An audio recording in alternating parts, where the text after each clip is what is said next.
texto que eu vou ler com vocês, Atos dos Apóstolos, capítulo de número 1. Vou começar aqui em Atos dos Apóstolos, capítulo de número 1.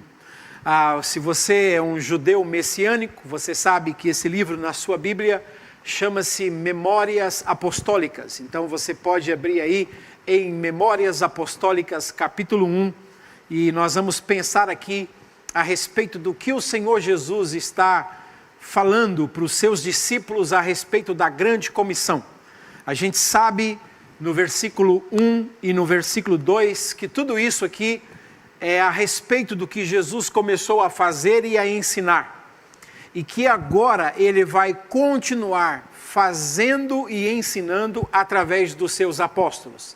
Por isso, um dos nomes que os pais da igreja deram ao livro de Atos dos Apóstolos é Atos do Espírito Santo através dos apóstolos. E é um nome muito bom, porque é isso que está acontecendo.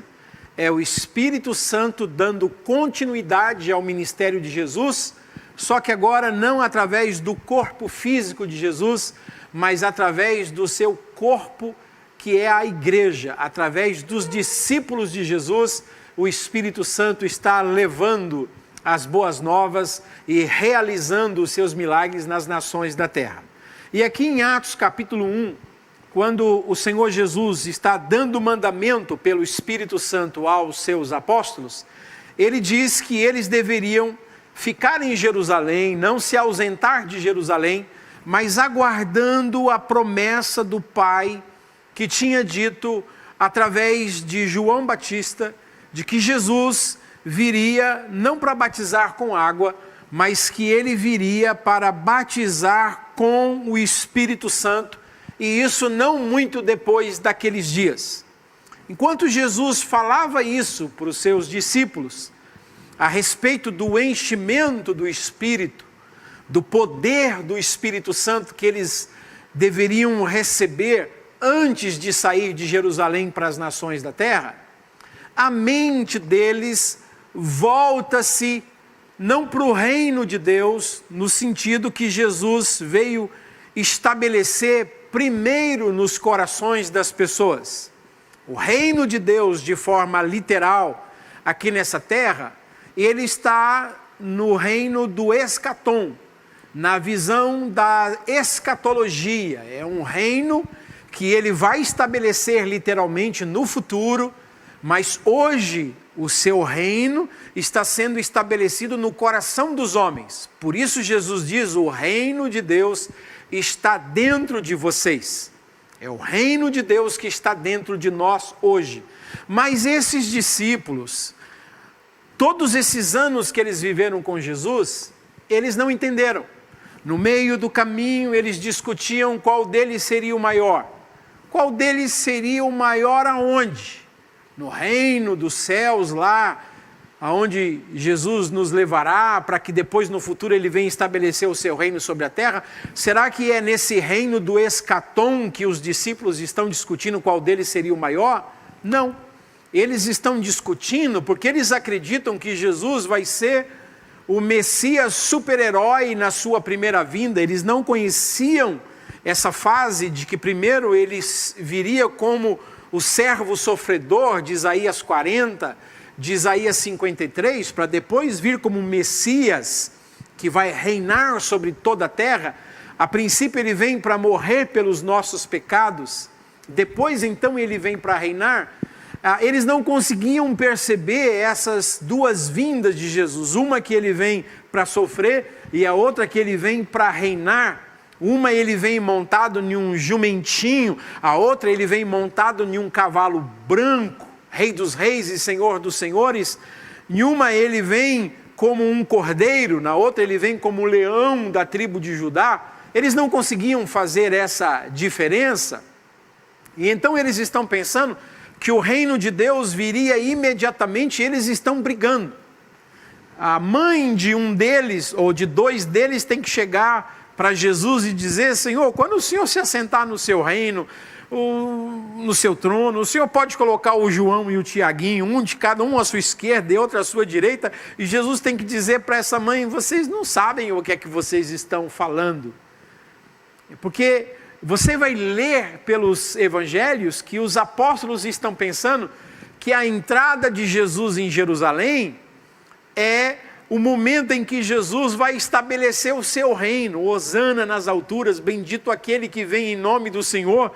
Eles estão pensando que agora que o Messias vai chegar, vai aplastar o reino, o Império Romano, e que vai estabelecer o seu reino sobre a terra. E a multidão também pensava nisso, muita gente pensava que era assim. E agora, após a sua ressurreição, os apóstolos estão no contexto em que Jesus está falando de ser cheios do Espírito Santo. Qual é a preocupação dos apóstolos?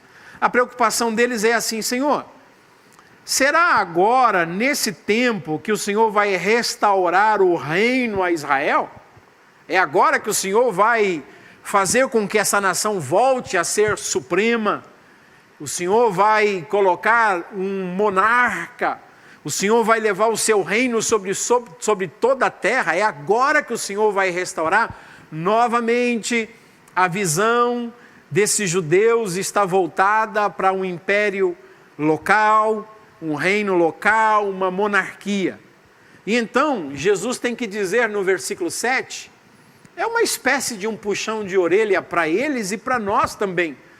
Porque nós, como igreja, estamos mais preocupados com o escatom do que com o aqui e agora. A gente vive sonhando com coisas que vão acontecer no futuro e a gente se exime de responsabilidades que nos são impostas agora como igreja, ignorando na nossa geração, o nosso papel missiológico, transformando a grande comissão em uma grande omissão, porque a gente perde o foco, a gente fica dizendo que vai fazer alguma coisa para Deus, que a gente vai ser alguma coisa para Deus, sempre em uma perspectiva de futuro, de uma visão escatológica. Quando Jesus então tem que olhar para os seus discípulos e dizer assim: olha, não compete a vocês. Vocês estão preocupados com uma coisa que não compete a vocês se preocuparem. Vocês estão preocupados com quando é que vai ser os tempos ou as épocas que Deus reservou para a sua própria e autoridade, e exclusiva autoridade. Jesus disse: não compete a vocês conhecer isso, nem conhecer os tempos e nem conhecer as épocas. Mas é o que a gente mais faz.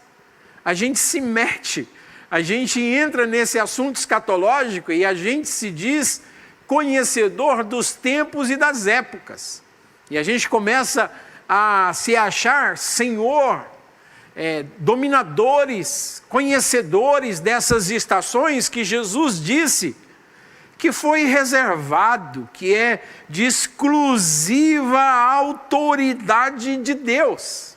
Eu não estou dizendo que você não deve ler a Bíblia em uma visão escatológica. Eu faço isso, e inclusive estou preparando um seminário sobre escatologia no livro de Daniel e no livro do Apocalipse.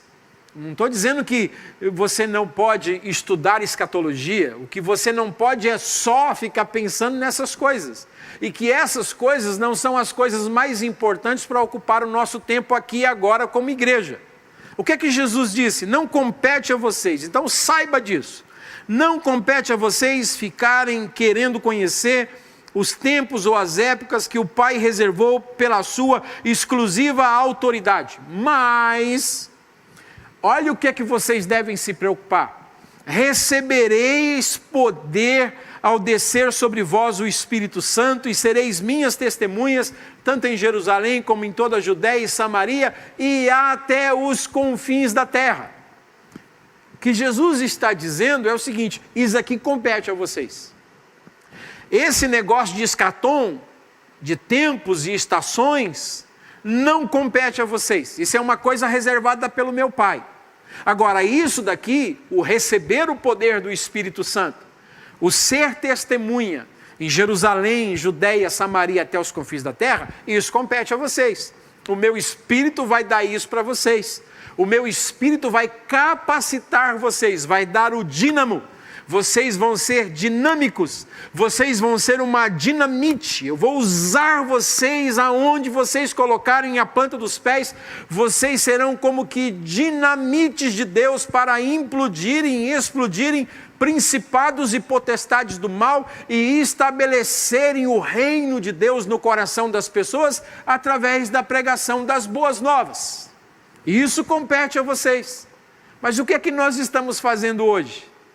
Nós estamos nos preocupando com coisas que não deveríamos nos preocupar.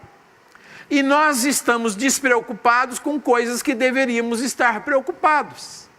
A gente gasta muito tempo tentando ler sinais. E você vai ler pelas parábolas Jesus dizendo para os seus discípulos, quando eles perguntam, Senhor, quando é que isso vai acontecer? E Jesus disse, olha, a gente não sabe, não posso dizer, vocês não sabem. Se vai ser ao cantar do galo, se vai ser na primeira vigília da noite, na terceira, se é ao raiar do dia, se é à meia-noite, se é à tarde, vocês não sabem. Agora, bem-aventurado é o servo, que quando o seu Senhor vier, o achar fazendo assim. Fazendo assim o quê? Na parábola, trabalhando, vigilante, ocupado. Então eu não sei quando a trombeta vai soar.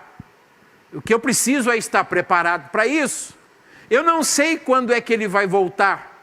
Ele pode voltar desde Atos capítulo 2, do versículo de número 9 em diante. Tem ali partos, medos, elamitas, pessoal da Mesopotâmia, Judéia, Capadócia, Ponto, Ásia, Frígia, Panfilha, Egito, Líbia, Cirene, os romanos, os arábios, os cretenses.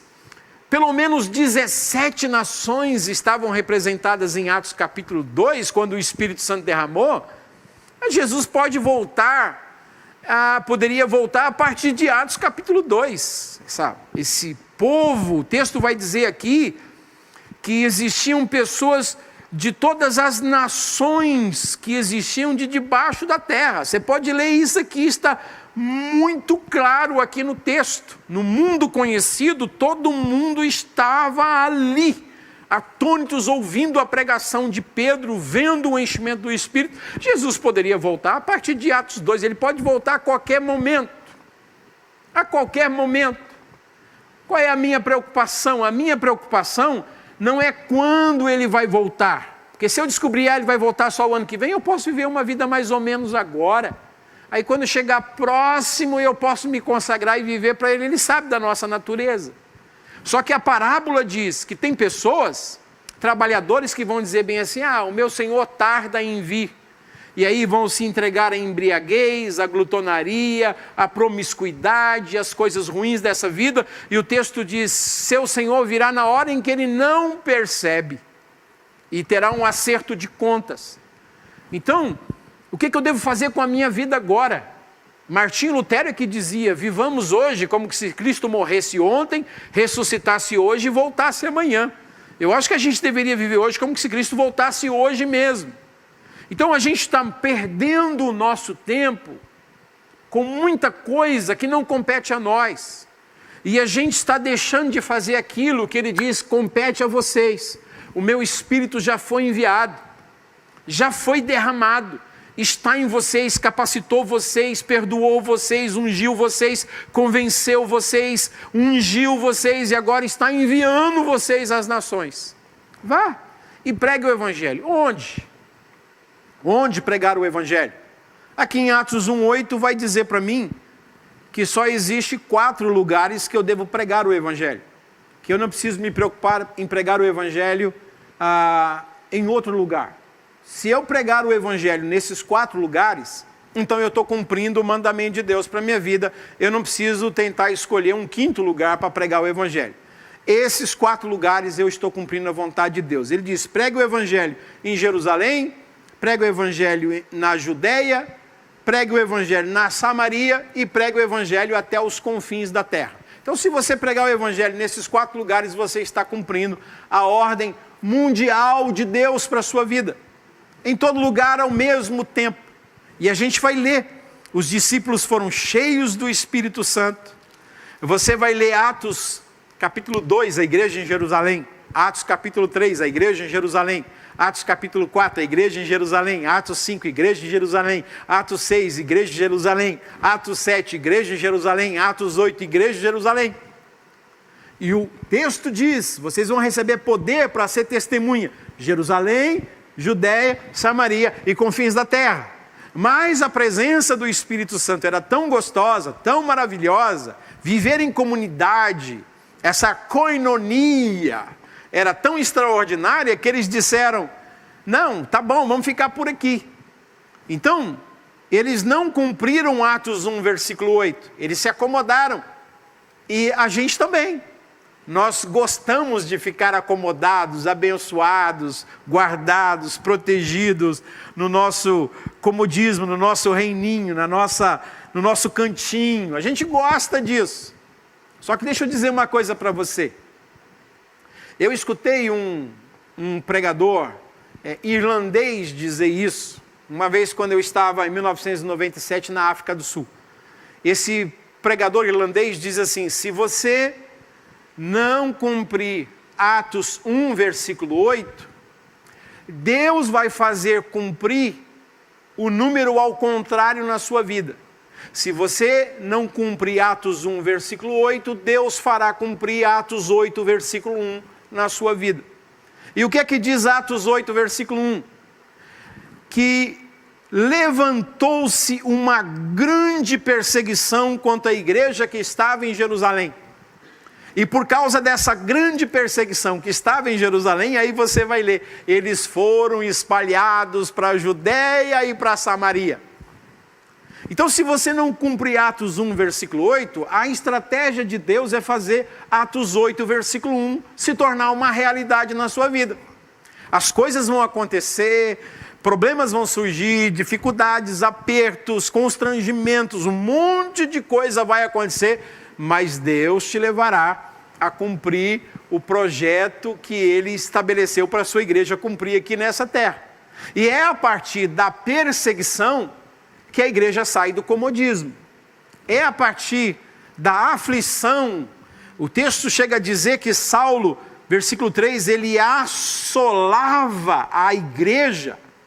Ele assolava a igreja e entrava pelas casas. Essa palavra assolar, sabe, é como se estivesse arrastando, esfolando, gastando. E às vezes, para a gente cumprir a nossa comissão, tem que acontecer alguma coisa para nos despertar, porque a gente está na igreja pelo dinheiro, a gente está na igreja pelo carro, a gente está na igreja pelo salário, a gente está na igreja pelo emprego, a gente está na igreja pela vida cômoda, pelo meu filhinho que vai ser guardadinho, bonitinho, pelo meu cachorrinho, pela pulguinha do meu cachorrinho, e a gente fica todo assim amosteirado, enclausurado, engessado, abençoado só para dentro de nós. E Deus diz, e as nações? Então eu vou levantar aí uma perseguiçãozinha. Então, por favor, cumpra Atos 1:8 na sua vida. Seja cheio do Espírito Santo e já vai fazer a obra de Deus. Você foi chamado para isso, antes que Atos 8, versículo 1, venha se cumprir na sua vida. E é a partir daqui que Samaria, que Judéia começa a ser alcançada pelo Evangelho. É aqui que um diácono prega em Samaria, a cidade inteira é tocada pela graça de Deus. É aqui em Atos 9 que o Espírito Santo vem, e você vai ler em Atos 9, versículo 31, que a igreja na Judéia, na Galiléia e na Samaria caminhava no temor de Deus, no conforto do Espírito Santo, e ela estava crescendo. É aí que você vai ler Atos capítulo 13, que o apóstolo Paulo agora com Barnabé é enviado para as nações no poder do Espírito Santo. Então, em nome de Jesus, eu venho aqui para dizer para você, não fique preocupado com coisas que você não deveria se preocupar. E fique preocupado com aquilo que Deus diz para você estar preocupado. Não é quando Ele vai voltar, é se eu estou cheio do Espírito Santo e preparado para a sua vinda. Se eu estou trabalhando na sua seara. Que o Senhor te abençoe e te guarde, faça de você uma voz, uma testemunha nas nações da terra.